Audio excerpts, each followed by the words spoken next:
Hey, what's good, y'all? This is Robert, and thank you so much for tuning in to Station Square, or I don't know, maybe Solomon Trinish, because we're kind of wearing gray, which is one of the themes for the show. But I guess this is kind of like for an occasion that we are actually working on a short for it. Like, I know some of you probably might have seen the prologue, but we're doing another one, and the first episode as well should also be coming by the end of the year. So that's that quick little plug in for now. But today we're going to be chatting with somebody who has been here a couple of times, and I just recently had her on earlier this summer. But this is Gina. Thank you so much for joining me once again for our for I can't I've lost count. So Is thank it you for four? I joining me was like, again. it's at least three. It might be four at this point, but it's always great to come back. Yeah, for sure. Today we were just kind of wanting to do like a little episode where we just talk about what we love because I think last time we were just doing a little bit of a catch up. But yeah, I guess speaking of catch up, I guess we'll just start off with that. How is everything since we last spoke? And yeah, tell us what you've been up to as of late. Yeah, I guess since last time we spoke, a little bit of mix in terms of I do voice acting, of course, which is where the conversation always winds up going at some point or another during our conversations. I'm still doing that. I'm still doing my day job as well, still hopping about conventions, but otherwise, really just kind of keeping busy, voicing things when I can, and just trying to go day by day with myself and my cat. Yeah, that's what's happening. And as you've probably already could tell, I'm working on a lot of different stuff at the moment, which is should be pretty close to, just seeing the fruit of the labors being, paid off. So that's Hmm. always a good thing. But yeah, I'm just really happy once again that we're kind of chatting today. And we're going to be talking about, just a couple of, like, I don't really have anything, like, I usually don't have stuff prepared. So we'll just kind of go with the flow like we always do. Fair. Yeah, so I guess what we're going to be discussing for today, because we already talked a lot about different topics last time, but I guess we could just talk about, what your favorite stuff, because I don't think I really, because whenever I do these, it's just kind of like, oh, okay, so we go from X, Y, and Z, but I kind of wanted to know, like, your favorite things. And I'm not sure if we also touched on this last time, but yeah, if you'd like to go more in depth with it, be my guest. Yeah, for sure. So outside of voice acting, 'cause like I said, I know we do talk about that a lot, but that was inspired kind of through my love of like cartoons initially, and then as I got into college, it kind of started with anime, and then through that love of anime, it got me into convention going. So if we had to talk to start with a broad sense of loves, it still is kind of, those cartoons, anime, whether, it's indie produced or more, I guess is corporate the right word? I'm not sure. Or it's mainstream produced, but as well as conventions when I'm able to go in between my actual work duties.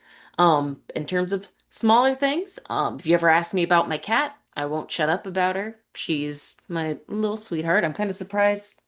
Nope, she hasn't snuck into the room just yet. I won't be surprised if we're at this for a little bit. If you hear a little in the background, that's her begging to be on my lap and me telling her, no, not right now. Yeah, you just got to be the cat mom. That's always really lovely. Oh, absolutely. 100%. I'm so glad. One of the best decisions I ever made. Yeah, for sure. Did you ever tell where? Because your cat's name is Lady. I don't know if you've also Mhm. shared how, you two cross paths. Oh, I don't think I have, but yes, her name is Lady. Fun fact, her name used to be called Lover. And it was named that because she is actually like she's a lap cat and she's very cuddly, and I totally get that why she was named that. I did not want a cat named Lover. So just kind of hung out with her for a little bit and just Lady kind of stuck. But in terms of how we cross paths, this would have to be back when I lived in Cincinnati, which was about a I lived in Cincinnati for a couple of years. When I got her was around like January 2021. I knew I wanted a cat, so I was planning to hop around different shelters in the area, and this was the first shelter I went to. And the way they had it set up is they had like several big rooms with a bunch of different cats in the different rooms, I think depending on their needs and what they could handle, if they could be with other cats and things like that. And I remember the room that lady was in, there was a good few cats, like at least like five, six, seven kind of thing. And she was just a little sweetheart. She let me pet her. But I noticed she was always kind of like in the corner of her little cat tree. And then I suspected she was probably newer to the shelter, just because anytime she tried to like step out or go to food or even try to come out to see me, some of the other cats would start to like hiss and meow at her, and she would just go right back in and be like really shy. And I kind of felt bad. And I decided, like, if she's gonna be a little shy thing, she can be shy at my house where she's not being hissed at by other cats. So I got her, and it took a little bit of time, but she's just a little snuggle bug. Even now, like when like my parents come to visit, she's not as like cuddly with them as she is me, but she's gotten so much better at being around other people and just kind of sharing the space where she's not like hiding behind something or hiding in a corner. But yeah, that's kind of how I met her. That's so cool. And I really love how every time that there's another one that's going to be coming in, she would just kind of hide. So I think right then and there, she just kind of knew, like, I need somebody now. Protect me. Yeah.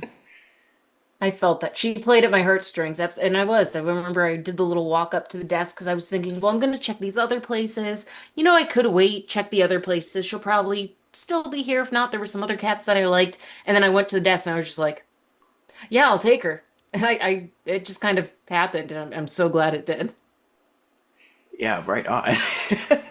So I'm just really glad that we get to talk about pets. Okay, so I used to have a dog, and I think for a while, because I really did, we took good care of him, but I think eventually I think he just kind of knew that it's not time for him to put him down. Like, let's just get that out of the way. It's not, I think we just knew it was kind of time to, like, let him go. And unfortunately, he kind of ran away, and we don't know what really, Oh. yeah. So I'm praying that he's still doing okay.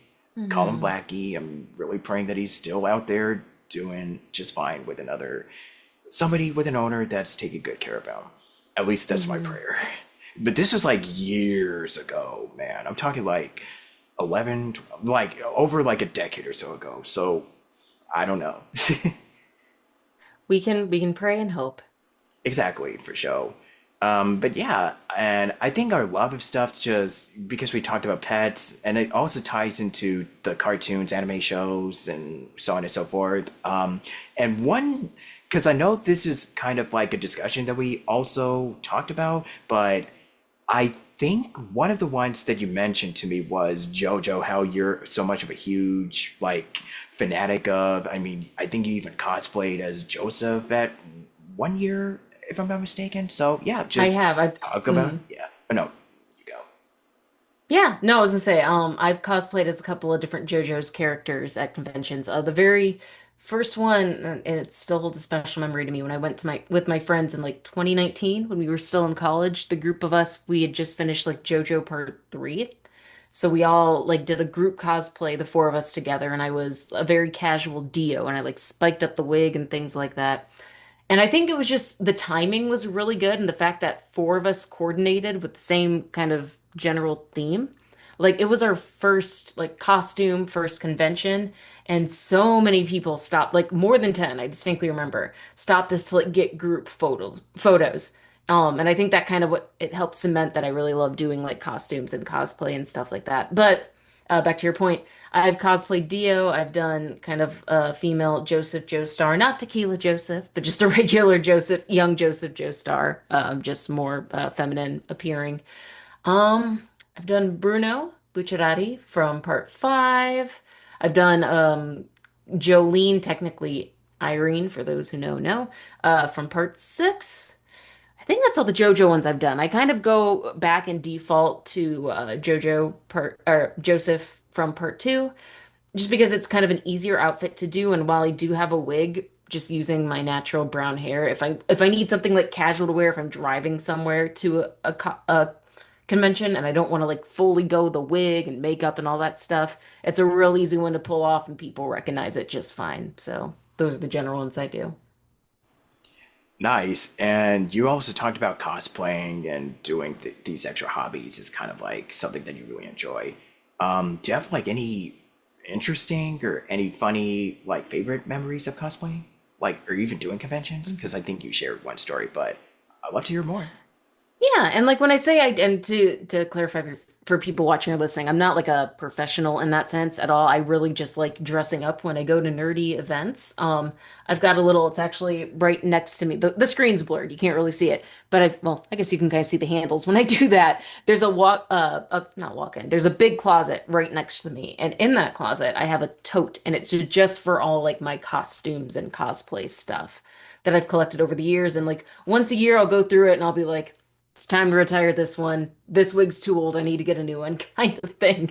So I've got a full box of like wigs and like clothing I specifically use for costumes. I guess in terms of memorable ones, there's a couple that are pretty near and dear to my heart. But I think lately one that pops to my head, if you're into indie games at all, a video game was released a couple months ago called Ina Dream Barbecue.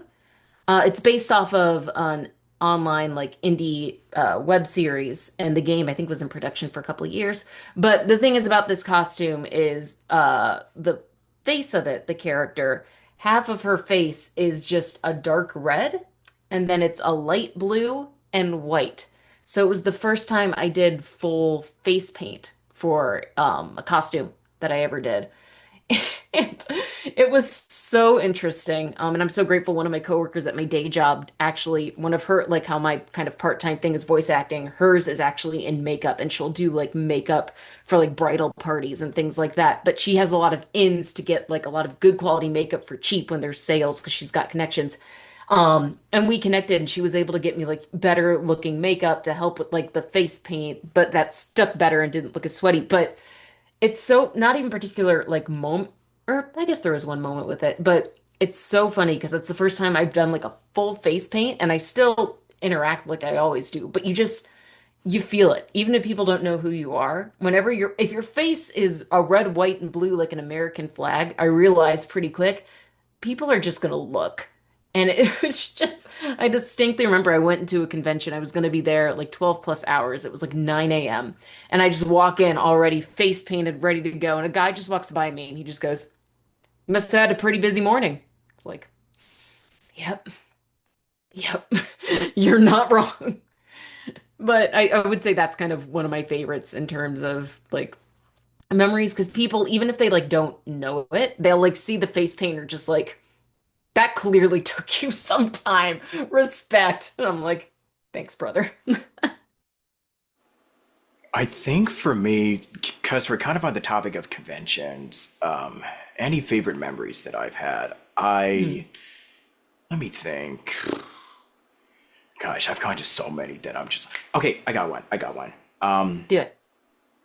Okay, so I don't think I've told you this, but I finally got to meet Tom Kenny, who is SpongeBob, and Oh yeah, just a lot of our childhood, and also Rob Paulson, who is on Animaniacs and so on and so forth. that's cool. Just getting to meet the two of them, both like 1 hour apart, like literally back to back. It's still something that I'm still just absolutely blown away by, and the fact that they were at the same event, and I honestly didn't think I would see the both of them like back to back like that, but they were just absolutely kind, just so sweet, just so just as amazing as they are, like incredibly talented. I still got Tom's signature on my SpongeBob puzzle piece lunch pail thing, Oh, and I got Rob to sign my voice lessons book that he did, which is really good. I heard that the hmm. audiobook is actually even better, but just even reading it is just absolutely amazing. So I think that's the one that kind of automatically comes to mind. I don't know if I have anything that is specifically cosplay related, but I'm trying to remember, think of something else. Oh, actually, I do. I got another one that is kind of cosplay related. So, I think it was this one time, it was at LA Comic Con, but this was years ago, and J. Michael Tatum was there, and so I got to have a lovely chat with him. And then these two girls were kind of cosplaying as, I think, ooh, Sebastian from Black Butler. I Not think it's, surprised. Yeah, not really surprised. So, and then they came over. I remember this too. They were, oh my gosh, how can I Were say they this? crying? Yeah, like, no, it wasn't just that, just crocodile tears when they saw Tatum. I've seen Because, that. yeah, I've been because in they didn't Tatum's even, line and I literally saw someone in a Black Butler cosplay, yeah. like two like switchbacks ahead of me, and I just watched. They were just sobbing, and I'm just like, Yeah, it was, honestly, no, fair. no, I like used to be that honestly, kid. when I saw Tatum, he didn't really have a long line at all. And then I saw these girls, and they were like, "Uh-oh, release the hell!" Like they were just their makeup was ruined, and I was like, I Oh. didn't want to say anything because I knew this was their moment. I was just really happy to see them, but I knew that this is their time, their moment right there. Yeah, no, I'm like, to be fair, I've met Tom Kenny as well. I started to cry when I met Tom Kenny. And this was even after years of like meeting voice actors. I think just because it's rare that I get to meet ones that were truly like a staple of my childhood. I think that's where that more came from. I was just like, but not full on makeup running, I will say. But like as I was talking, I was like, oh no, oh no, it's coming. I just like tried to wrap it up quick. So I'm like, I'm sorry. Okay, cool. Love to see you. Okay, bye. Yeah, But he yeah, was really nice. he really was. I even saw Lori Allen, like who is Pearl and did Family Guy, Metal Gear. Yeah, Mm. another really amazing voice actor, and I think I actually took a few of her classes. She's super nice too. Let me see. For Tom, I remember I waited in line for him for like about an hour, and I talked to some of the people like that were waiting in line. We had some really nice nerdy conversations. And then I when love it when that was time happens. for us, yeah, it always happens. But then when we got closer, it's like, oh my god, just waiting so long. And then when you actually get closer, it's like, oh god, okay. I did not expect it to be so fast. Oh no. No, I love that now. I don't think I mentioned this last time. And if I did, I'm sorry. But I don't get it in as many lines for like voice actor signatures at this point, just because I've gotten a lot back when I was first doing cons. So it's Exactly. more, a Yeah. lot of times Same now, if I here. go, it'll be one, maybe two, if that. I've gone to some now. I don't even have to anymore. It's more like I'd rather go to like a certain panel that you're doing versus kind of, because I don't need the signature. I don't need to spend that money. I don't. Um, Yeah. that being said, I do love those moments when it's not someone like Tom Kenny, who was a part of my childhood, and I'm like, huh, huh, but more just kind of casual, more like other kind of anime ones. If there's like a new show that I really connected with, and I've been reading the manga, and I'll be like, oh, I want them to sign a chapter of the manga kind of thing. I'm more chill. I love when it's happened a couple times when I'm in line with kind of typically I find they're younger kids, either like in college or high school, but sometimes it's adults too. But I can kind of tell just kind of that once you get, especially closer, like that kind of nervous energy, you can see it in like their breathing and their stance. And like I get it's a part of the experience, but also as someone that's been in those shoes, I totally get like I also sometimes people get so in their head that I don't want to say it ruins the experience, but I'm sure some have walked away being like, oh, I like tensed up. I wanted to say this. I wanted to do, and I just didn't. And so whenever I kind of see that start to happen, I try to be that person that distracts them. So I'll be like, kind of like, hey, what are you getting signed? Kind of, oh, you like that show? I'm doing this one. Da, da. How's your con going? Have you been here before? Da, da. And I'm that kind of person that will just start that conversation and like just if they want it. Of course, there's some people that are just like clearly like leave me alone. But a lot of those people I find that are that nervous, they almost even subconsciously like welcome that kind of conversation. So I'll chat with them and chat with them until they get to that point where they gotta pay for their stuff and then it's their turn. But I kind of love those moments where, and I don't know if maybe when they get up there, because then I also get a little bit in that tunnel vision. I don't know if it helps at all, but at least in that moment, I hope it kind of helps that they get to just kind of get out of their own head for a second and just kind of relax. And by the time they get to see the voice actor, they can do the things they wanted to do and didn't freeze up as tightly. That's all I can hope. You know the thing that's also a big part of it is if a Hmm. line is like, oh, that reminds me, I need to hydrate. Hydrate or dihydrate. Totally not sponsored. Dave and Buster, you can be a winner every day, but I'm sorry, tangent. I have a Dave and Buster. That's one of the, I moved to Cleveland and there's a number of things I miss. I love that there's a Dave and Buster not 10 minutes, not even 10 minutes away from me. I'm not a gambler. I do love a good Dave and Buster's if the games are fun, and the games are pretty fun. yeah, I think I saw a booth when I went to Comic Con like last weekend. But anyways, if a line is like extremely big, like if there's because I remember the longest lines when I went back in June was Tom Kenny and Rob Paulson, but then I saw that Chris Sabat was also there, and even Masako Nozawa of all people, which I still am just absolutely just for those who are big Dragon Ball like geeks and stuff. She is pretty much Goku since like the very beginning and go on and blah blah blah. But yeah, there were like a lot of long lines. I think those two were the only ones that I did out of the 4 hours that I was there just that Saturday. But I'm just still glad that I got to be able to experience just seeing all these. And you're right, it do be like a lot of the younger, like if they're just in high school, college, which there were a lot that were just around that Sure. age when I be going to these conventions, there'd be a lot of families, even elderly, like seniors that would be going to these, and this is kind of like it's kind of one of the reasons why I kind of prefer doing Comic Cons rather than like the anime stuff, because like for Comic Cons, I mean, granted, they're I'm not saying that they're bad or anything, but sometimes there could be some, crazy shenanigans that do be happening when it comes to these type of conventions. But I'm just saying that like most of the times that I've went are pretty chill and they're just absolutely lovely. But this year, I know that since we're kind of on the topic of like indie animation and stuff like that, dude, so Glitch had a booth and they had a lot of these Oh, toy. yeah, yeah. Yeah, at like Comic Con when I went a few weeks ago, they had a booth where they were selling toys, t-shirt. Yeah, I think that it was like toys and dolls and stuff like that. And some of the voice actors from the digital circus was there. Like I think it was Hmm. Lizzie, Amanda, Alex, those guys. And of course, their lines were super long, so of course I was like, man, I'll just try to go the next day. Lines were still long. Yep. And I'm not really too bummed because I have spoken to a lot of these people already before Hmm. they kind of blew up with Digital Circus, which, I mean, honestly, it's kind of like watching that one friend where you talked in high school and the next thing you know, they're on like Broadway and stuff. Aw. Yeah, it's kind of like that feeling. But yeah, I got to meet a lot of really great people. And I like to go to the ones where their lines are not like super long. I'm just like, hey, I'm just gonna do like a quick little chat because I'm not really getting an autograph or anything. Just, talk and then see what's going on. Check out Artist Alley, see what's going on in the gaming stuff, comics, and there'd be so much that is happening that is just so hard to fit into even one weekend, you know? Hmm.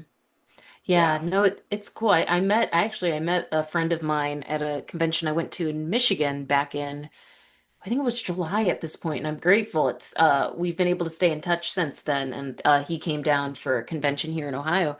But thanks to him, I like gaming. I do more like Nintendo Switch, occasional like Steam gaming. When it comes to conventions, I rarely go into like the arcade rooms and stuff like that, just because I'm more like the panels, just the other stuff. It was just never quite, and I was always with that group of friends. We were more the board card game group, not the digital arcade. But he very much was. And I'm so glad that he kind of introduced me to that world. And we went to a convention that I've gone to like 6 times now. And it was my first time this August, actually getting to do like the free to play games. And those are fun. I'm definitely gonna, even if I go by myself to, and I do go to by myself to a lot of these conventions, I'm definitely gonna take some time to check out more of these, like kind of the cabinet free to play arcade games, because I've been missing out for 5+ years. I didn't even realize. Yeah, it really do be like that. Yeah. Yeah, and speaking of video games, like me being the Nintendo dude, it's kind of crazy to me that I met Charles Martinet and I already met a lot of these Sonic actors. I just ran into Pete Capella, who I think he was the OG voice of Silver the Hedgehog, who is kind of one of my Oh, favorites. gotcha. Okay. Yeah, so I met him, and yeah, and I'm just like, man, I haven't had met any of the Blaze VAs because like and it's so funny that there's like two Ericas, like there's Erica Schroeder and Erica Lindbeck, which kind of shocked me because I Come knew to Ohio. Erica. She's been to Yeah, the Ohio convention. I go, it's called not a not lot of LA ones. Same with like I talked with another friend of mine. Because we were talking like D&D, and then it's like, man, a lot of the Critical Role actors are based in LA, but they don't do a lot of the LA. It's always New York, Ohio, and it's just like, man, when are y'all gonna come over here no, in this city? you Yeah. need to come to MatsuriCon in Ohio, just because I learned through other voice actors that go as guests. I didn't know this because behind the scenes, apparently, like a lot of voice actors like J. Michael Tatum, and his partner that Brendan, that I'm blanking on his last name. I'm so sorry. But Is it McGinnis? yes, and then we also have I'm bad at last names, Rico as well. But there's a number of people that are repeat guests at this point, and they come every year. And I found out from some other people that just kind of same thing that you do, casually going up and talking to some of those voice actors when they don't have a long line. I guess kind of behind the scenes when they're not up front doing panels and stuff like that, in terms of like the catering and what goes on behind the scenes, that it's their quote unquote party con, in the sense that they got a bunch of there's a bunch of, and when I say that though, not in the sense of like, we're partying, we're drinking kind of thing, more of like they were ranting and raving about all the board and card games that they have back there, and it's a good chance for them to like make little groups and just play games and chill together. And I guess I'm guessing other conventions don't always do that, but the way that does it, they do it in a way that we get a number of those voice actors coming back every single year because they love the way that they're treated. So that's all to say. And I was saying, Erica, she's been here to MatsuriCon twice in a row now. So if you really want to meet a Blaze voice actress, my guess is if you come in August, she'll probably be back. If she's come back twice in a row, she's probably on that cycle. If I'm able to afford it, that's the thing. That's fair. Yeah. Oh, and another favorite memory of mine. So Yuri and Tara, I mean, they did the book called Voice Over Voice Actor. I got them to sign it, and I actually got to see them very briefly again, like this past weekend. I will say too, Jim Cummings is another one that has been on my, like, literally, if you watch any Disney, just any Disney stuff, you'll hear his voice. And I finally got to meet him back in August, and I even saw him again in Nostalgia, like way back in June. Mm-hmm. But it was just like, oh hey, so many people are just walking by. Gray Delisle, Jim Cummings, and all these people as I was waiting for Tom Kenny, totally not freaking out. So So, fun fact about Jim Cummings, he was here in Cleveland this past weekend because there was a little, not like a convention, there was like a little art show, and it was mostly focused on the art, but they brought in two voice actors and Jim Cummings was one of them. I didn't meet him, but I did walk past when I was looking at some of the art on Friday this past weekend. ah, dang, man. So a friend of mine who's also an artist got to finally meet Jim, and she was just absolutely ecstatic. And it's kind of like how I was. I was like, okay, I have this Darkwing Duck poster that's just sitting Oh, right here. I wish I could turn my laptop over to show you, but yeah, I got a signature, and because I had to get Darkwing because of I mean, course. who doesn't love Darkwing Duck at this point? Yeah, and apparently they're doing a reboot with Seth Rogen. Wonder how that's gonna go. Oh, I didn't know that. Interesting. Apparently, it's been heard through the grapevine. I'm not sure if it's legit or not, but we'll see what happens.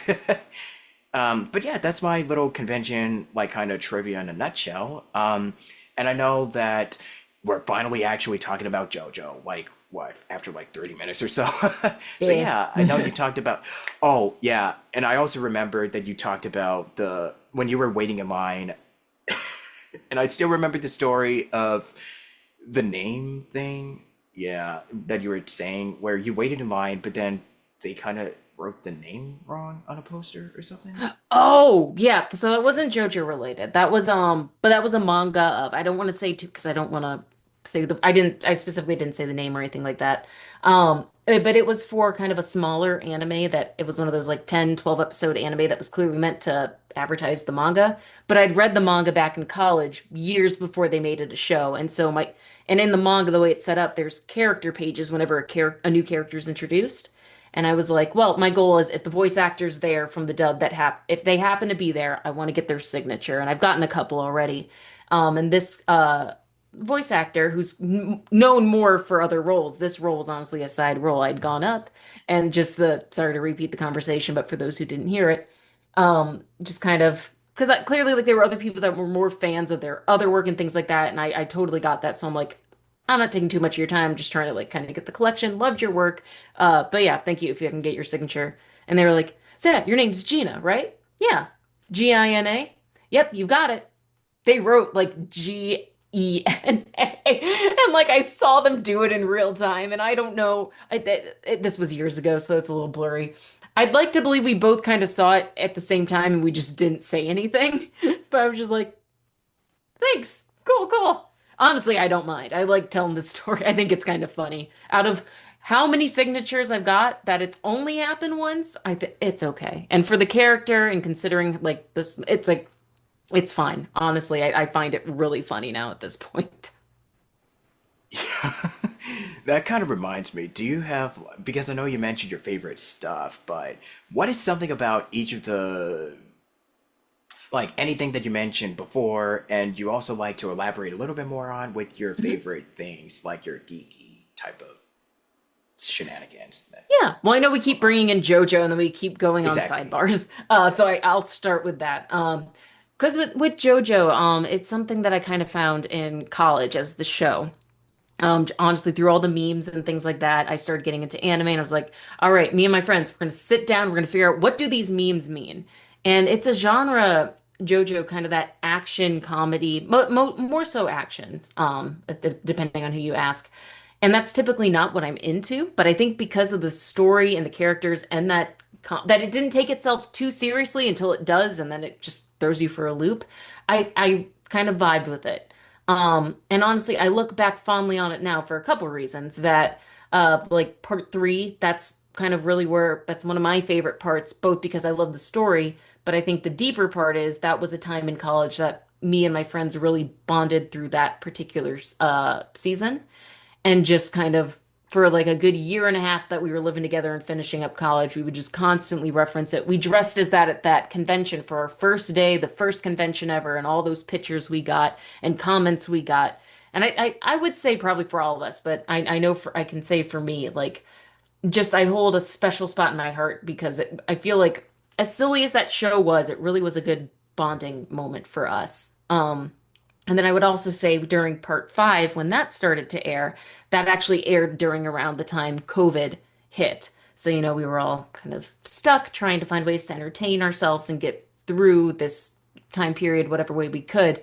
And I really went as someone who loves media, and my day job and my part-time job are all involved in media. I kind of went to media to kind of help cope.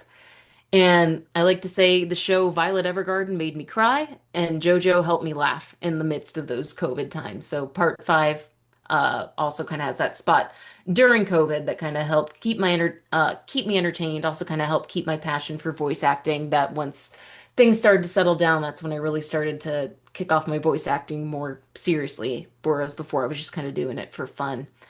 Um, but yeah, that's my long-winded answer for. I know it's maybe I don't know if you're expecting more of a lighthearted kind of answer. It is a geeky stuff, and I can rant about different aspects of JoJo, but there really is kind of a core reason why it's got a special place in my heart, even years later after I'm out of college and COVID and other shows have come and gone, but it's got that special spot for me.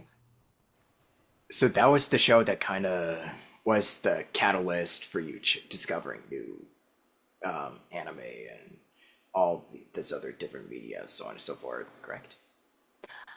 Yeah, technically, if we're getting real technical, my first anime, if we're getting real technical, it was my friends in college. It was during either the first or second season of My Hero Academia. They were playing that in like the college common area, and I was like, "Oh, this is anime."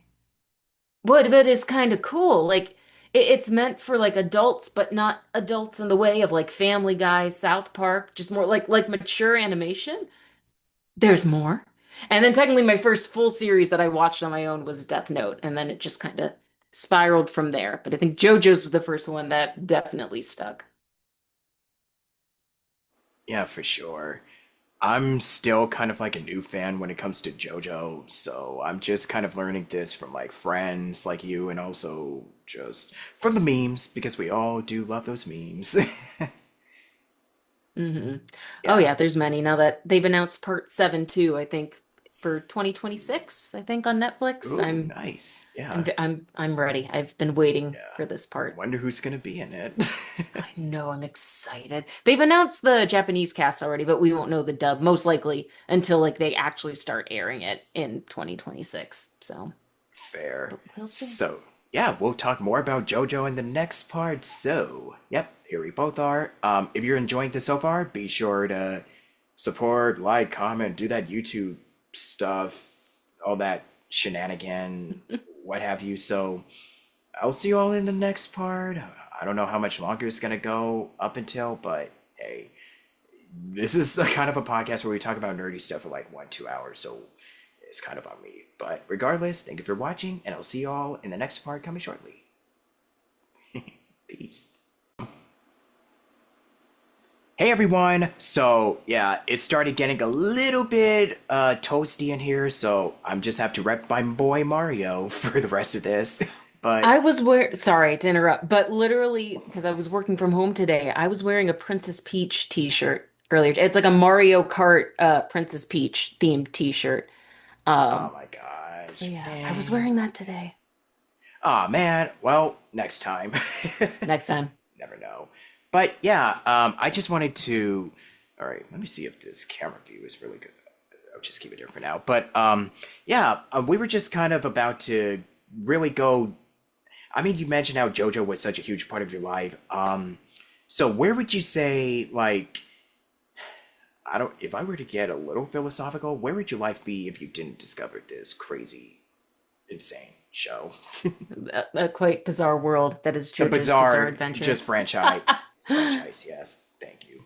Uh, Good question. That's kind of tough to think about because, like I Yeah. said, it's one of those shows that I feel like my friends and I really kind of bonded over together. And then we did have some other things afterwards that we did still bond through. But honestly, I probably would have found something else to hyperfixate on if it wasn't JoJo's Bizarre Adventure, but it wouldn't be the exact same. I'm glad it was JoJo's. It's a real fun thing to be hyperfixated on because there's clearly quite a number of people that are also fixated on this as well. Um, but I guess probably it would be I wouldn't be surprised if things turned out similar, but just a little bit of a different flavor, if that makes sense. Oh yeah, because I know for a fact that, when it comes to our favorite shows, we kind of have this one, we kind of like to, because you said it was a fixation, and then we started figuring out when we're older, we're just kind of like, okay, why did I fall in love with this? And it's like, oh, okay, now everything, the picture is so clear. Or you just learn very early on as a kid, like there's a lot of stuff that I didn't really realize that, like, oh, I really think that the show holds very near and dear to me and I just enjoy watching it. But then when you're older, it's like, oh wow, that I kind of appreciate this way more than I did as a kid. Like, as you can kind of see right here, which you can actually see, Avatar. Because I still remember, and I still can't believe it's been 20 years. Oh my gosh! But Ugh. yeah, I know. Yeah, 2000. Man, I was kind of a little baby. But yeah. So like with Avatar, for example, it's kind of a show where the older you get, the more you really start connecting with it, with not just with the characters, the philosophies, and just the overall theme of it, but a lot of it is kind of very much, when you're in your 20s and it's like, oh wow, this is hitting way too close to reality right Hmm. now. But you still enjoy it regardless, but it's like, oh wow, now I see why this show kind of resonated so much with, with everybody, because back when it first aired in the 2000s, I knew it was big, but I think it's especially after it came out on Netflix and we started having this live action stuff and so much of spinoffs. And I mean, the show is starting to gain more of like, I mean, as a matter of fact, okay, so quick little plug before I continue. Avatar concert happening in LA. I'm going in November. So yeah, just to celebrate 20 years of that show. But yeah, it's even bigger than ever. And I really cannot imagine where I'd be without this show, without all the Sonic stuff and video games ish everywhere, so on and so forth, that I have like plastered all over my room. I don't know where I'd be if it wasn't for these really weird, silly, just kind of inspirational just series that I just very much deeply love and admire and respect so much. Yeah. Hmm. Yeah. And going back to the, with JoJo, like, wasn't there, I don't want to ask, like, what's your favorite, blah, blah, blah, blah, blah, but was there anything about the series? I mean, you mentioned how it helped you through, like, the COVID times, which, any, yeah, we don't want to get too much into that little rabbit hole, but for you, what was something about it that just really seemed to, like, appeal to you? Like, what was something that really drew you in with just the franchise in general? Because you mentioned how it helped you through like a rough time, but what was it that kind of made you that kind of clicked with you in the first place? I think for me, it was probably because, especially once we hit part like three onward, I really liked how they went about writing the characters. Like Araki is really good at throwing a lot of goofy stuff at you, and you're laughing. And while you're laughing at and with these characters, you don't realize that you get attached to certain ones, and you get right to the end, and it's a given for the majority of series multiple people are going to die. It's not like an if or it's a when. Multiple people are going to die. You just don't know who. By the time I got to part six, I realized I was starting to pick up on, oh, this is the episode where this character is about to go kind of thing. But while it builds up to it, you get attached to these characters and you don't always realize that because you're having so much fun laughing at and with them that when we get to the serious stuff, I'm like, oh, you've done enough of the story that even if it felt like silly stuff leading up to there was still kind of a plot that's led to this moment. And I'm invested and I'm ready to switch gears and be on this emotional journey with you. And most of the time, even like I would say with part six, it's arguably in terms of the whole fandom, probably the least favorited part. And it's a little slow for me at the beginning. I'll stand by the ending. One of the best endings I've seen when it comes to how JoJo does things. I was emotionally invested. I was with them those last few episodes. Up until then, I was just laughing along with them. And I really like Araki's style of us having 75% of a good little ha ha ha ha, we're having some fun. And then by the time we get to the end, I'm crying. What, you've done it to me again. I've been deceived. Do it to me again next season. I'm ready. Yeah, I don't know how many have not seen. I mean, it's kind of everywhere at this point, so I feel like most of everybody has kind of checked it out at some point or another. But I think the moment that kind of really drew me and that kind of got me interested, I mean, I didn't. I will say that I've only seen some of part one, but I do remember watching. Ooh, was it part four when it was on Toonami at the time? And Might have been. yeah, so it was with the villain, Yoshikage Kira, I think That's that's part his name. four. Yep. Yeah, part four. Yeah, I think that was the one that kind of made me interested. Of like, oh, where is this going? But I remembered this episode where Rohan was doing this manga, and then let me see. I think it was Josuke that was kind of like he was insulting his hair, and then he kind of goes on a rampage and then just knocks him out of commission for a month. And I'm just like, okay, I think you got me.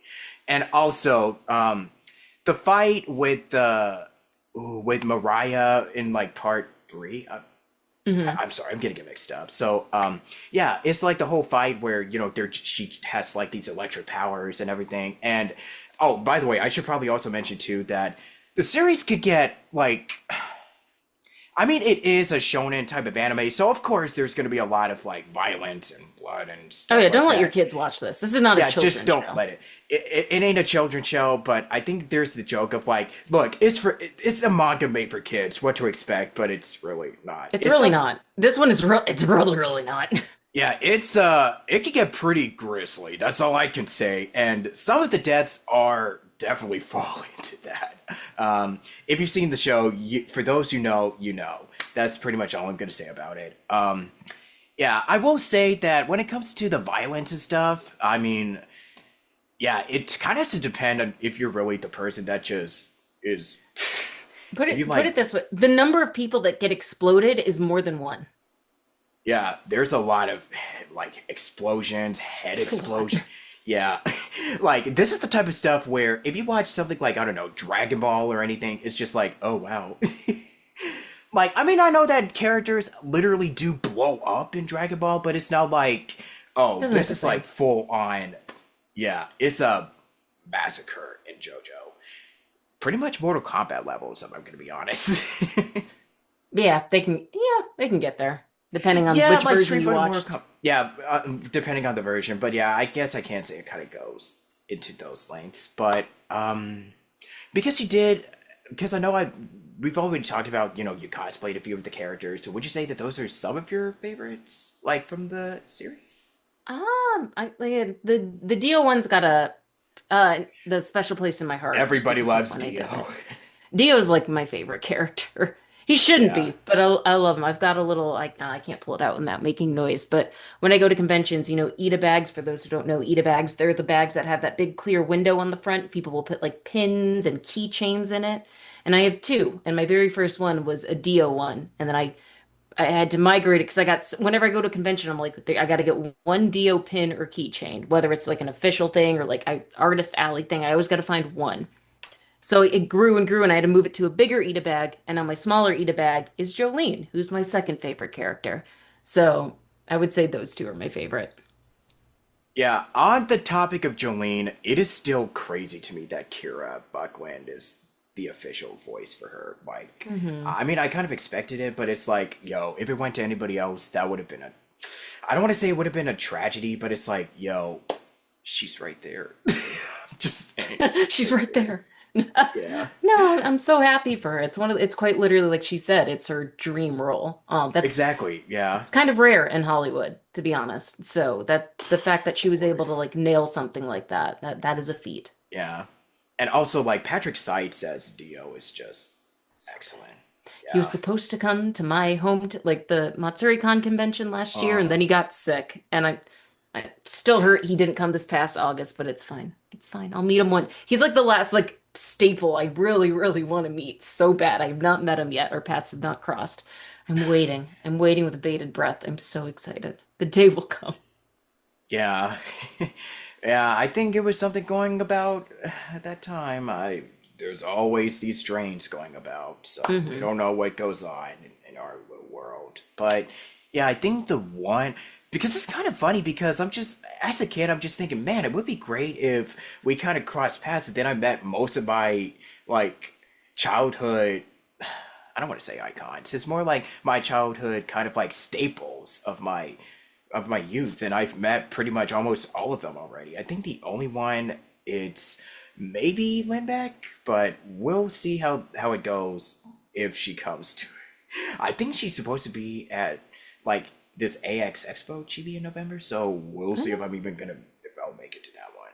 We'll If you see. ever come to All the days. Matsuri in Ohio, if you've got the finances, you've got a group to hang Yeah, out with. and if I have the time, because my summer is always just, and especially with the stuff that I'm going to be doing for next year, as you All right. may be aware of. So yeah, maybe one of these days I'll start traveling more and just see the world like like how they do in Aladdin or something like that. Live out my Disney little like dream. You know what I mean? You never know. Exactly. So yeah, we were talking about JoJo for a little bit. You talked about your introduction and just favorite moments. Like it can make you laugh, it can make you cry. Where do you kind of see it going in the future? Ah, well, we do have part seven coming Oh yeah. on to Yep. Netflix sometime in like 2026. I think Araki's still writing part nine in terms of the manga. Honestly, I think this man's he's gonna finish part nine. I wouldn't be surprised if he literally kept writing until he dropped. Like he's just because I think he's Oh, in his like, oh, is he in his 70s now? No, I think he's in his 60s at least now. But he's still going. He's still kicking. I wouldn't be yeah. surprised if he's that kind of guy that just kind of keeps going until he physically Ugh. cannot anymore. Oh, So, yeah. Ugh. I don't know. Yeah, I don't want to speak too much on the whole manga industry, but yeah, that do be the mindset of a lot of us until they actually do end up, you know. Yeah. Yeah. But I don't want to I don't want to go on a bleak note, but yeah. Uh boy, that probably would be a topic that I would do with somebody that's like more and that's no more knowledgeable in that industry than I Oh, for am. sure. So yeah, I mean, I do an episode on anything. Well, almost anything. I don't know if yeah, like politics is still Always got kind to of put a like caveat. yeah, I always have to put a caveat on like what to talk and what not to discuss because you just never know. Yeah. It's your Um, show. You make the rules. exactly, yeah. But yeah, with the JoJo, I will say that I'm looking forward to what they do in part seven. I know that part six is kind of come and gone just that quick, but yeah, who knows what's gonna happen in the future? It's going to be fun. Either way, I'm sure Yeah. it's going to be fun. Yeah, and you kind of talked about with your passions with acting and so on and so forth because you do came from like a I think you you came from a blah, blah, but you did have like a background in doing like theater and music and Hmm. stuff like that. So, did you have like any particular like? Would you say that that was also kind of like a catalog or like a little what did they call it? Like the blueprint. It's that kind of set the stage for you to start doing voice acting, like as a hobby, or just. I'm kind of curious to know from Yeah, your perspective. Yeah. I wouldn't be surprised. Looking back, like even when I was younger, before I did like stage work like that, Yeah, I was like how did you always, get? Yeah. yeah, it's very clear, and I think my parents realized kind of early on that I was very much into kind of, if not even theater, like music, because I always did like dance, Oh yeah. singing. Yep. I also did like band and choir in high school and a little bit in college. By the time Right. I hit college, I still like I can sing. I say I carry a tune. But like I don't do it professionally anymore. Well, professionally, like I'm not taking classes or like that. Yeah. Like Professionally. professionally. Like not that I was getting paid to do it before, but like I kind of did a lot of like the dance and those like little kind of school plays that you do growing up. And then I distinctly remember like in high school, I would always still want to do the plays and music, and my parents would try to get me into sports. And then by the time I hit like junior, senior year, we all kind of silently agreed like, yeah, Gina's sticking with music and theater. She's got to finish with the Mm, sports angle thing. yeah, that's kind of the same with me with my, I love them, but it was kind of the same with me. I think my dad especially was like, he was so very much was like, okay, I think you could probably do like running, fitness, tracking, and stuff like that. And I was Oh my God. terrible. No, that's Yeah, so you could funny. be a track runner, like you could be in the Olympics, and Did you do but track I and mean, like field now in I high could do school? it because I do. I'm sorry? Did you do track and field in high school? Track and field, I was homeschooled after like elementary and middle. So I didn't really do like Gotcha. any physical. I did PE, but it just wasn't really for me. But S- I could do mm, I could do a treadmill, I could do like those reps in the gym. So yeah. I could do that now, but as a kid, I don't know why, because I think I was also kind of like pretty skinny and I was just, oh my gosh, my legs. I don't know if I have that kind of like agility or what have you, but You know. it's really funny how how your body just starts reacting either when when you're younger or when you get older. It's just No, I think it's it's just the funny. discipline and yeah, Mhm. and staying consistent. That's the key. That's Yeah. my little PSA for this episode. Put a cap on that. But it's funny because I was thinking direct field because, like I said, I also had those parents that were like, dude, sports kind of thing. But I did track and field, and for those who don't know what track and field, there's a lot of different events that are involved. It's not just running. There's like the shot put, the No, discus, yeah, but uh-huh, there or yeah, you can do sprinting, you can do cross like long yeah. form, cross country. Point being, there's a lot of different events. And I distinctly remember I did track and field for 2 years and I did it. I did. I remember I was kind of like a little bit of a chubbier kid growing up. I lost weight through it. I was actively going into it. I also distinctly remember every season and every couple of weeks, they dropped me into a different event because they could not find what I was good at. If I was good at, like, I tried. I did the short form, the long form, the throwing, the jump. Like, they could not find a spot for me to like medal or place. I don't think I never placed in track. I Genuinely, think, I don't think I yeah, did. And the I only still have one. my parents that were like, you would have been so good at the running if you commit. And I was like, I literally did. They could not find a spot for me. I Like, could, I what are couldn't you even lift. talking about? I could Like, not even look. I could we not even tried lift this for years, weights. and the Yeah, school was like, we don't know where to put her. Like, I don't know what other sign you need at that point, you dude, know? I dude. don't, even now, I don't have good hand-eye coordination. Like, that's with other sports, like with basketball and like volleyball, I did for a little bit. Mm, Like, I did my best. It's just, that's just not how I was wired. I've never been wired that way. I've had more of a mind for music, I guess, oh, what's the word I'm thinking? I guess just general like schooling, kind of more analytical thinking. yeah. Just Oh the yeah, that too. meth, I guess the methyl, I don't know what the word is, but literally the hand, like whatever it's called for like hand, eye, your brain, and your body. I've just never quite been in sync to get whatever that level was. Just that's just how I'm built, and that's fine.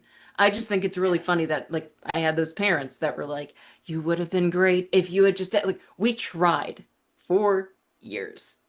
And yet here I am still acting kind of like it's just I don't know. Sorry, that was a little bit of a tangent, but I just find it I'm sure people listening or watching, there's some that can relate to kind of growing up in that kind of set, and it's like, no, that's not where I'm at. I'm sorry, but like we're looking at this through different colored tinted glasses kind of thing. But yeah, Yeah. I think Like, it's look, funny. I could not lift weights and I could barely run like a mile without feeling out of breath, but I can easily do those now. But back then, nope, no. If you asthmatic, but no. If you really want me to go that far, like, okay, but I think I'll probably just do something like kickball or volley, like the handball. Like, I could probably do that stuff, but even then, I don't really consider myself like a big sports dude. I'm kind of more like, hey, you got sports? Let's just do it at a gym, or just let's just go to a park outside. I don't like you can do workout at home and stuff, but I kind of like to just be out away from my house so I don't think about work, and I just want to be in the sun and just get the sunshine, the vitamin D, and I'm so glad that right now because in the next like month or so, I know that wintertime is coming and we're Hmm. finally gonna start getting rain, but I do like my sun, but I also do love the rain. There are pros and cons to both of them because when you have the sun, you get that good old sunshine, but in California it'd be super dry. But then when it'd be raining, you just love hearing the rain, but you can't really go out and do much, just do physical Yeah. or anything I like that. don't know So how y'all there's yeah. I don't know how y'all handle that dry air. I was in not California, Arizona. What are we Oh in October? god. Last month, the beginning of last month, a good friend of mine, she's about to have a baby this month actually. But I flew in for her Hey. baby shower. And it's like the third time I've been in Arizona. That air, because I think because growing up in Ohio, you're used to some moisture in the air. I can't do it. I don't even have that bad of allergies here. Everything just flares. I always think like I come back home and I'm just so sick. I think it's just the air quality that my body just It like yeah. rejects it. It's so bad. Yeah, cause there are pros and cons. Like, no joke, I was in where was I? And we had a really bad heat wave here in I mean, we always get really like Of course. atrocious heat waves over here in California. But like in 2018, a few years ago, and I remember this vividly. We went to Texas for a business trip, and coming from a humid California weather, sun, what have you, coming from humid California weather and then going to the humid Texas weather is like a different story altogether, Interesting. man. And then we did AX not long afterwards. Then had some other events going on, but yeah, um, and I'm just kind of glad that this summer was kind of relatively, I mean, we were still hot, but it wasn't like it was 110 or like 100 or so, like stepping into like an oven per se. Hmm. Because like when we went to Texas and then we got back, I got sick like you would not Hmm. even believe. Oh my God. I think that year period is when I got sick a lot because I was just really never home. And then, yeah, every time I do get sick, I'd be not wanting to stay in bed because I wanted to do stuff, but then I'd just be suffering the entire time. Don't do what I do. Just don't do what I did because just listen to your body. Just please do. Trust me, Yep. you're gonna have to listen to it. Don't regret it. That's all I'm gonna say about it. So yeah, that I actually do remember something. On the topic of voice actors, did you or did you not meet D? Did you meet D. Bradley Baker at some point? I Because I did. think I kind of remember. Yeah, yeah. Unofficially, yes, but Okay, not at a convention. It was and I think I told this story in a because I different. remember very vaguely, but I don't remember all the details. So Yeah, just to not go into full detail, because again, it's in a different. It might have been the last one we did, if not, definitely the one before. But I know I've told it. Essentially, through my college, I had a little bit of an internship program that we got to go to LA for a few weeks. The end of that was we got a quote unquote internship for a couple of days based in different areas. My advisor knew that I was at the time into voice acting, and I did it casually, so I was able to go to the SBV Talent Agency, which is one of the union voice actor and on camera acting agencies in LA. They've got a number of well-named voice actors in both just regular, typical voice acting as well as anime that are in that agency. D. Bradley Baker is a part of it. I think it was like the second day I was there. He happened to like walk in to get like a paycheck or something, and I was chatting with the woman that I was sitting with, and I told her that I knew his work and I was a fan, and she was so nice enough to grab him to be like, "Hey, we've got this intern. She knows your work." Da da da da da. And that's how I met him, and that was one of the few times when I've met a voice actor I absolutely like freezed up talking to someone. Just like I didn't tell him anything. I was just like, "Yeah, no, yeah," kind of thing, because I was just so starstruck. I didn't think I was gonna see him while I was there, but super, super nice guy. It'd be nice to see him again to be like, you don't remember me, but kind of thing. But it would be kind of fun to do that. But yes, to answer your question, I have met him. Yeah, that's so cool. Um, yeah, it's just like it's so funny when you just meet all these people in the most unexpected places. Right?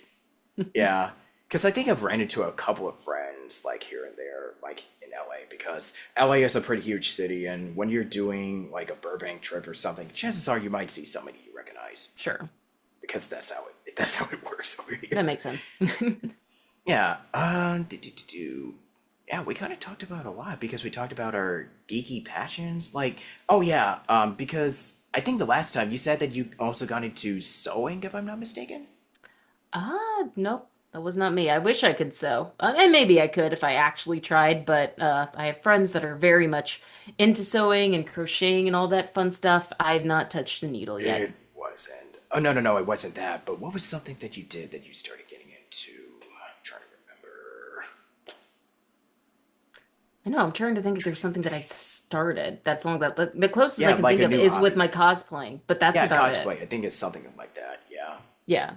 I'm not like fully like making like I admire the people that can do that kind of work. And like I said, maybe I could if I actually put the time and money and resources into it. I just haven't yet. I'm more of the kind of person I'll go to thrift stores and make like casual cosplays of things or buy like the cheapish Amazon wigs to work with. But that's kind of the extent of what I do. Yeah. So if you were, since we're kind of already in October, how would you look back on 2025 just in general with voice acting, life, just everything? Oh, to sum it up, it's been rough, buddy. But that's just a personal thing for me that I won't go into full detail here. But there has been some good stuff in the midst. Kind of with my day job, it's got its ups and downs with how that's been going. I've been able to go to like more conventions this year thanks to that job. I was able to meet a really good friend that I'm still in contact with months later. That really hasn't happened before. Um, Still getting to see old friends down in Cincinnati. Um, Still voice acting. Actually, recently got a really cool newer opportunity for myself. But honestly, I would say for me, it's been very much ups and downs, where the downs have hit kind of hard, but those few highs that I've gotten have been some really good memories that I'm gonna hold on to as I guess time goes on. Yeah, for sure. I mean, like, I know we can talk about how this year has definitely been full of definitely a lot of ups and downs. I mean, like, every year isn't without its, the low points, but honestly, I could say that I've had some insanely positive memories of this year, and not everybody can say that, but I'm just really glad that, we're still doing what we love and we're just continuing to just make all this crazy, just whatever superpowers that we have and just putting it into good use. You know what I mean? We make it work. We Yeah, make we it make work it the work best we can. for show. Yeah, what is something else that is also been kind of like, because you mentioned your cat and you mentioned like cosplaying, voice acting, day job. What would you say is something new that you've actually been doing as of late? I do have something new I can show you. And I was going to bring it up before we started recording if you don't mind me showing a visual because I realized I'm at my little it's Sure. kind of my desk, but it's like a little table and I've got some drawers here. So it is kind of related to conventions, but it's a little bit different. So apologies, you're going to hear me slide a drawer open. So for those who go to conventions a bit, depending more, maybe not so much like the Comic Cons, but more like localized conventions that are like, at least for me, like anime center, but I'm sure like others that have different like gaming or furry centered might have this too. There's a thing called ribbon collecting. And if you've seen people with like those little plastic badges, it seems you know what I'm talking about, That's what it Robert. was. Yeah, that's it. Was that I what I don't. was talking Did I bring that up Yeah, last time? I. Okay, I have visuals this time though. Hang on, I've got visuals. But essentially, it's on your little badge. There's little stickies, and you can add ribbons that you just get from other con goers. Sometimes you just trade them. Sometimes they'll ask you to do a task or something. Sometimes people are just giving them out for free. But I've started making my own ribbons, which might have been what you were thinking of, Robert. But I've really gotten into the game. When I went to MatsuриCon in August, this is my little badge that I've got here. This was the badge. This is the roll I wound up doing. I think I hit exactly 200 ribbons in this one. I'm glad the camera's showing it. But I think my magnum opus, I went to Colossal Con in May. That was 4 days long. I got my multi-day badge. This is like 370, 380 something ribbons that I collected. Uh, this is a weapon. This one in particular. I could just, by Sunday, I could not wear this around my neck. I just had it in the bag and I had to pull it out because it was so heavy. But those are really fun and I really love to keep these. And like once in a blue moon, sorry, I'm going to close my drawer again. Once in a blue moon, I'll like pull the badges out. They're held by like I've got a big thing of tape, so they're all kept in a line, but they're pinned up with paper clips. I'll go ahead and I'll undo it and I'll just fully unroll and I'll just kind of go through the ribbons because a lot of them I get in a blur. I'll get like a handful, and then when I get back to my hotel room or house, I'll put them on. But depending on the ribbon, if I had a really fun thing with it or a really, I guess, memorable interaction, it's nice to kind of, they're almost kind of like, it's like going through pictures in a picture book kind of thing. And you have those memories of specific moments with things. I really like to do that with these ribbons. And it's also fun to see, I think probably years down the line when I go back to this, what was popular at the time, because there's a lot of pop culture references and anime, memes, things like that. So I think that'll be kind of fun over the years to compare as time goes on. Yeah, that is. Those are honestly really amazing. Like ribbon, man. Like this is what I'm talking about when I'm just so blown away with what people do and with what we're capable of and with the one that you just shared with us. I'm just actually glad that we do have visuals. So yeah, you get at least now we won't have people being like, yeah, where is it? Proof or it didn't happen. Proof or it So didn't happen. Yeah. there you go. There you have I it. also First year, folks, exclusive. I also, thanks to my friends this year, there are also some conventions will do what's called a trinket trade, which is kind of the same idea with ribbons, except it's a little more user friendly because a lot of times if you want to do ribbon quote unquote serious, you don't need to make your own ribbons to get into ribbon exchange. Conventions, there's some conventions they'll plan it out that literally people are just giving them away. You just have to do a task. But if you want to be more like, I want to be the completionist and I want to collect them all, it helps to have your own so you can trade and it makes things a little easier. But trinket trade, it's not ribbons. It's essentially it's like you can buy things to trade. It's the idea of having like maybe you used to do crafts and you have leftover beads. Literally, that's a trinket. And you can just trade random objects with people. And I did that kind of casually at cons, but this past August, my friends wanted to specifically go to the trinket trade, and but I won't pull those out this time for another thing. But I've got like a whole bag of just so many things, from stickers to old McDonald's toys to figurines, um, to like I think I got a stamp in there. I got a Band-Aid as one, not a used one, but like an actual like little Band-Aid. People made little treat bags, so I got like some candy. I said beads is often a big one, and like little charms or keychains or pins, things like that. But yeah, the trinket trades are fun if it's more like you're going on a budget and you just want to get rid of like really small stuff. But then also with the understanding that you're going to get a bunch of random junk back. But if you're fine with that, it can be really fun because you never know what you're gonna get. I think my favorite, I got a little squishy banana that I do kind of use as like one of those stressor fidget toys because it's perfect. It fits in the palm of my hand, and I'll just like squish it in one hand or go between two hands, and it's one of the best trinkets I happen to get, and I love it to death. I'm just soaking it all in. So I'm not sure if there's really much else we can discuss for today. I know there's probably gonna be something I'm gonna forget to bring up after we All good.